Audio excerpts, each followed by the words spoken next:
কথা জনা নাছিলোঁ। গোটেই পৃথিৱীৰ সংগীতটো কেনেকুৱা, আচলতে সংগীত কি, তেওঁ আচলতে বুজাই দিবলৈ সমৰ্থ হৈছিল।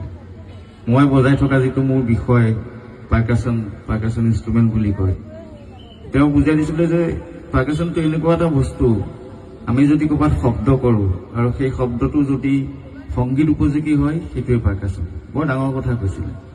কথাবিলাক বৰ ডাঙৰ ডাঙৰ কথা কয়।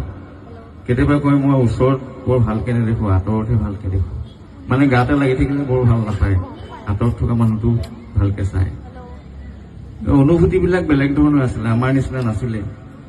আমি য'ত চিন্তাটো শেষ কৰোঁ, তেওঁ তাৰ পৰা আৰম্ভ হয়। কিবা এটা গানৰ কথা যদি ওলায়, আমি ভবাটো 10 গুণ ওপৰত তেওঁ ভাবে। আৰু খুব মানে পজিটিভ আছিলে, কোনো কথাই নহ'ব বুলি নাভাবে।